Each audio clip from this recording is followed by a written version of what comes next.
Again, by Melissa L. White. Exterior, road to Grand Bois Plantation, Dominica, day. Antoinette Causeway, 19, dismounts her horse and ties it to a palm tree on the side of the road. Hurry, husband, we're almost there. In the sweltering heat of the Caribbean rainforest, Englishman Edward Rochester, 28, wipes his brow, sweating profusely. He dismounts his horse, ties it beside Antoinette's mare. Super, Caribbean island of Dominica, August 1840. Antoinette turns and scampers ahead on the path leading off the steep mountain road down to the gurgling stream. The corseted, rustling skirts of her 1840s garb brush against the lush ferns and tropical vegetation. What's keeping him? He's slower than molasses. Antoinette turns and calls over her shoulder to Rochester. I can't wait to show you. It's the most beautiful place in the world. Rochester follows. His gaze is lustful, sweaty, trying his best to keep up with his agile bride. The newlyweds reach the mountain stream. Antoinette picks a large rubber plant leaf, cups it in her hand, and catches the crystal-clear water from the bamboo spout off the waterfall. She takes a drink, then holds the leaf up to Rochester. Try this. It's heavenly. He grabs the leaf cup and drinks thirstily. He refills the leaf with more water from the spout and approaches her, then pours the cool water down her bodice between her breasts. She shivers as the water runs down her chest. He loosens her corset again and pours water between her breasts. It flows down over her stomach, trickling between her legs. She shudders, touches her thighs. She moans, filled with desire. He takes her in his arms, teasing her with his tongue as he starts to French kiss her, then stops, repeatedly hesitating, tantalizing her. He slips her dress off her alabaster shoulder. He licks her ear, then runs his tongue slowly down her neck to her shoulder. He kisses her. She acquiesces like the fallen prey of a lion. He pulls her dress off and makes love to her, passionate, wild, frenzied. Antoinette swoons in his arms, so thirsty for this man's affection. Thunder crashes. Interior, Mayra Jean's apartment, office, day. Mayra Jean Lewis, 35, sits at her desk, giving a Zoom lecture. Lightning crashes outside the window beside her. We hear rain pummeling the roof and the windows. Super, Hollywood, California, May 2021.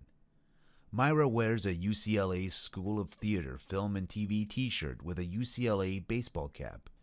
She is bright-eyed, fresh-faced, with no makeup and ageless beauty. Her computer monitor shows the Zoom gallery view with a dozen faces of her students. Mayra sips her coffee, clears her throat.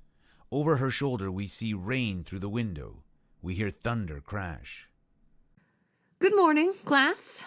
Today's lecture will cover the role of metaphor and allegory in Jean Rhys' novel Wide Sargasso Sea and how they translate on screen. Several students take notes. Others stare off into space. Consider how Rhys uses metaphors to reflect on social norms like women's rights or racial inequality. Okay, so let's look at pages 73 to 74.